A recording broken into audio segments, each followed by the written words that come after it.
ये कहानी उस योगी आदित्यनाथ की है जो आज से ज्यादा बेबाक थे। 5 बार सांसद रहने के दौरान कई ऐसे मौके आए जब योगी आदित्यनाथ ने बेबाकी से पार्टी के खिलाफ भी आवाज बुलंद करी। आज बीजेपी में मोदी के बाद कोई दूसरा चेहरा है तो वो योगी आदित्यनाथ का है।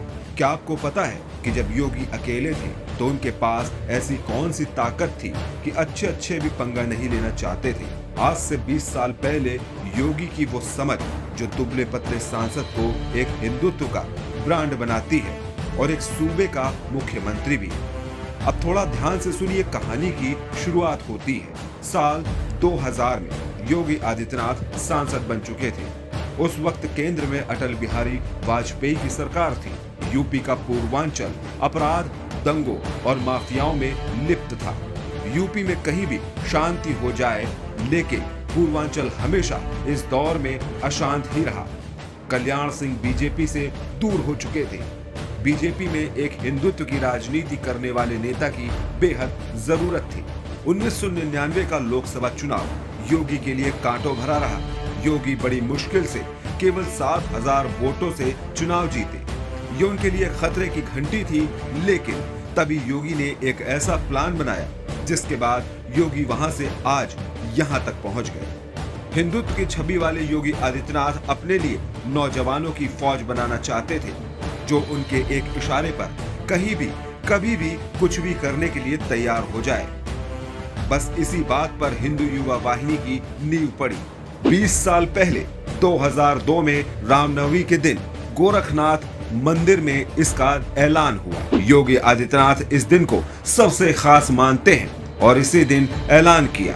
संगठन का नाम रखा हिंदू युवा वाहिनी और यहीं से शुरू होती है योगी की कहानी। संगठन का एक काम था हिंदुओं की आवाज को बुलंद करना। हिंदू युवा वाहिनी के करीब 2 महीने बाद यानी 15 जून 2002 को कुशीनगर जनपद के मोहन मुडेरा में बहुत बड़ी घटना हुई। एक दलित युवती के साथ दुष्कर्म किया गया और उसके बाद उसकी जान ले ली गई। आरोप लगा कि स्थानीय विधायक के दबाव में पुलिस हत्या का मुकदमा दर्ज नहीं कर रही है। बलात्कार और हत्या करने वाले एक समुदाय विशेष के लोग थे। पीड़िता के भाई ने ये तक कह दिया था कि हम अपनी बहन का अंतिम संस्कार तब तक नहीं करेंगे जब तक दोषियों पर हत्या और बलात्कार का मुकदमा दर्ज नहीं हो जाता। न्याय न मिलता देख परिवार के कुछ लोग गोरखनाथ मंदिर पहुंचे। गोरक्षनाथ पीठाधीश्वर योगी आदित्यनाथ ने उसे न्याय दिलाने का भरोसा दिया और कुशीनगर के पुलिस अधिकारियों से बातचीत की, लेकिन सांसद योगी के सिफारिश के बाद भी कोई कार्रवाई नहीं हुई। तो योगी ने 19 जून 2002 को उस गांव में जाने का ऐलान कर दिया और फिर यहीं लिखी जाती है योगी के योगी आदित्यनाथ बनने की कहानी। योगी के आने की सूचना से पूरे जिले में हड़कंप मच गया। लखनऊ में बैठे बड़े बड़े नेता भौंचक के रह गए। जैसे ही लोगों को ये सूचना मिली, लोग उस गांव में जुटने लगे। ऐसे में लोग गुस्से में आकर दोषियों के घरों में तोड़फोड़ करने लगे। जिस दिन तत्कालीन सांसद योगी को मोहन मुंडेरा गांव में आना था, उस दिन समुदाय विशेष के लोग गांव छोड़कर फरार हो गए। इस बीच गांव में भारी फोर्स तैनात कर दी गई। पुलिस के उच्चाधिकारियों ने रास्ते में योगी से मुलाकात की और वहां न जाने का अनुरोध करते रहे, क्योंकि गांव में पहले से लोगों ने तोड़फोड़ व आगजनी की घटना को अंजाम दे दिया था। अगर योगी वहां पहुंचते तो मामला और बिगड़ जाता और प्रशासन शायद स्थिति को न संभाल पाता। उस वक्त के सांसद और गोरक्ष पीठाधीश्वर योगी ने अधिकारियों को चेतावनी देते हुए कहा, अगर पीड़ित को न्याय नहीं मिला तो ठीक नहीं होगा, तो हम दोबारा आएंगे। हम आज तो जा रहे हैं, लेकिन हम कल फिर आएंगे। इससे बेहतर है कि दोषियों के खिलाफ हत्या और दुष्कर्म का मामला दर्ज हो। मोहन मुंडेरा की घटना के बाद गोरक्ष पीठाधीश्वर योगी पूरे पूर्वांचल में छा गए। हिंदू युवा वाहिनी जो 2 महीने पहले गठित हुआ था, उससे हजारों की संख्या में युवा जुड़ने लगे। यहीं से योगी ताकतवर हुए। कई मौके पर वो पार्टी के खिलाफ इसी संगठन के दम पर गए। कई बार योगी आदित्यनाथ के फैसले के खिलाफ पार्टी नहीं थी, लेकिन योगी अपने संगठन के साथ डटे रहे। इसी घटना के बाद एक नारा भी निकला, पूर्वांचल में रहना है तो योगी योगी कहना है। इस नारे के बाद ही बीजेपी के कई नेताओं को योगी चुभने लगे। योगी आदित्यनाथ एक सांसद थे, लेकिन लोकप्रिय इतने थे कि जैसे वो एक राज्य के मुख्यमंत्री हो। अब तक लखनऊ की सियासी गलियारों में योगी का नाम गूंजने लगा था। हर कोई योगी को जानना चाहता था। लोकप्रिय हो चुके योगी आदित्यनाथ की कहानी बस इतनी नहीं है। योगी को जानने के लिए साल 2007 की वो कहानी आपको समझनी होगी, जब योगी आदित्यनाथ को मुलायम सिंह यादव की सरकार ने जेल में डाल दिया और ये तक कह दिया कि गोरखपुर में जो दंगा हुआ उसके जिम्मेदार योगी आदित्यनाथ हैं। साल 2007 में मुलायम सिंह यादव की सरकार ने उन्हें दंगा भड़काने के आरोप में 11 दिनों के लिए जेल भेज दिया था। उसी घटना के बाद योगी आदित्यनाथ फपक फपक कर रोए थे।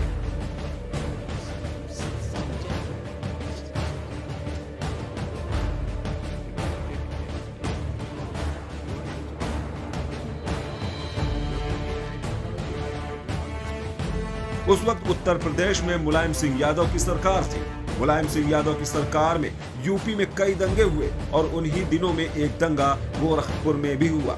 2007 में गोरखपुर में हुए एक सांप्रदायिक दंगे के खिलाफ योगी को 11 दिनों के लिए सलाखों के पीछे रहना पड़ा। सलाखों के पीछे बिताए गए वो 11 दिन उनके जीवन और स्वभाव में आए बदलाव की बड़ी वजह मानी जाती है, क्योंकि जेल जाने और सुरक्षा गार्ड छिनने से योगी आदित्यनाथ अंदर से इतना आहत हुए कि लोकसभा में अपने दर्द को बयां करते हुए रो पड़े थे। पिछले कुछ समय से हो गए राजनीतिक प्रवेश के बाद मुझे जिस प्रकार से राजनीतिक पूर्वाग्रह का शिकार बनाया जा रहा है, मैं केवल से करने के लिए क्या मैं सदन का सदस्य हूँ या नहीं हूँ, और क्या सदन मुझे संरक्षण दे पाएगा या नहीं दे पाएगा। मुझे संरक्षण नहीं दे सकता है तो मैं आज ही सदन को छोड़कर के वापस जाना चाहता हूँ। घटना जनवरी 2007 की है, जब गोरखपुर में सांप्रदायिक हालात पैदा हुए। शहर की शांति पूरी तरह से भंग हो चुकी थी। इस दंगे में 2 लोगों की जान चली गई। काफी संख्या में दुकान और मकानों को क्षति पहुंचाया गया और कई दिनों तक गोरखपुर में कर्फ्यू लगा रहा। 28 जनवरी को योगी आदित्यनाथ अपने हिंदू युवा वाहिनी के कार्यकर्ताओं के साथ गोरखपुर के दंगाग्रस्त इलाकों में जाने की तैयारी कर रहे थे। तभी पुलिस ने कड़ा रुख अपनाते हुए योगी और उनके साथियों को गिरफ्तार करके को सलाखों के पीछे पहुंचा दिया। उस वक्त बीजेपी ना तो केंद्र में थी और ना ही राज्य में। योगी जैसे नेता खुद को स्थापित करने की लड़ाई लड़ रहे थे। राजनीति के जानकार मानते हैं कि योगी आदित्यनाथ को जेल में डालने का फैसला मुलायम का नया फैसला था। मुलायम के इस कदम से योगी का दायरा गोरखपुर और पूर्वांचल के कुछ जिलों से पूरे उत्तर प्रदेश में फैल गया और योगी आदित्यनाथ हिंदुओं के मसीहा और कट्टर हिंदू जैसी छवि बनाने में कामयाब रहे। मुलायम सिंह यादव ने यह कदम शायद इसलिए उठाया कि अप्रैल मई में विधानसभा चुनाव होने जा रहे थे और आदित्यनाथ गोरखपुर में सांप्रदायिकता की आग सुलगा रहे थे। मुलायम योगी को जेल में डालकर ये संदेश देना चाहते थे कि सपा मुसलमानों के हित में फैसले लेती है। उधर गोरखपुर दंगे की आग आसपास के इलाकों में भी फैल रही थी। इसे काबू करने के लिए प्रशासन बड़े पैमाने पर गिरफ्तारियां कर रहा था। लखनऊ से उस वक्त के तत्कालीन डीएम डॉक्टर हरिओम के पास एक फोन आया और फोन पर मुलायम सिंह यादव थे।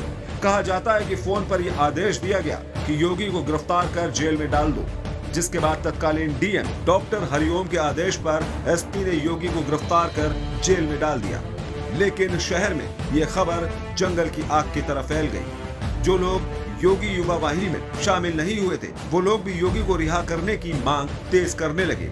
हालांकि इसी दबाव को देखते हुए योगी आदित्यनाथ को गिरफ्तार करने वाले डीएमएसपी को 24 घंटे के भीतर सस्पेंड कर दिया गया था। इस घटना से 2 संदेश गए कि योगी के सामने मुलायम सिंह यादव झुक गए और दूसरा ये कि शहर में योगी के सामने डीएमएसपी का मतलब कुछ नहीं। फिलहाल उस वक्त 11 दिन तक योगी को मुलायम सरकार में जेल में रखा गया।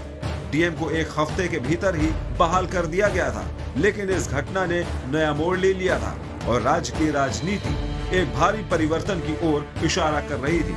हिंदू वोटरों को लग गया कि योगी को जेल में डालने का मतलब हिंदुओं का अपमान है और ये अपमान हिंदू नहीं सहेगा। ये कारण कि मुलायम सिंह यादव की सरकार चली गई और सत्ता में वापसी हुई बसपा की। घटना के कुछ दिन बाद योगी संसद में पहुंचे। उन्हें उस वक्त तत्कालीन लोकसभा अध्यक्ष ने उन्हें अपनी बात रखने का मौका दिया और फिर संसद में एक ऐसा नेता रोया जिसे लोग बाहर कट्टर हिंदू नेता मानते थे। मैंने अपने जीवन से संन्यास लिया है, अपने समाज के लिए मैंने अपने परिवार को छोड़ा है, मैंने अपने माँ बाप को छोड़ा है, लेकिन आज मुझे अपराधी बनाया जा रहा है।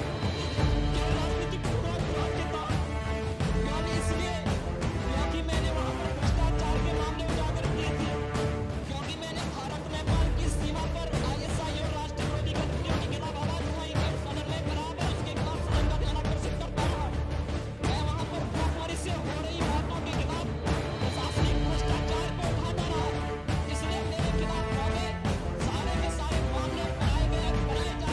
कारण जो भी रहा हो, लेकिन आदित्यनाथ की गिरफ्तारी और उनकी हिफाजत में लगे सुरक्षा गार्डों को हटाना योगी जैसे कट्टर छवि वाले नेता को अंदर तक झकझोर कर रख दिया। और इस घटना के बाद योगी आदित्यनाथ की छवि एक कट्टर हिंदूवादी नेता के तौर पर हो गई और योगी प्रदेश में पहले से ज्यादा लोकप्रिय हो गए।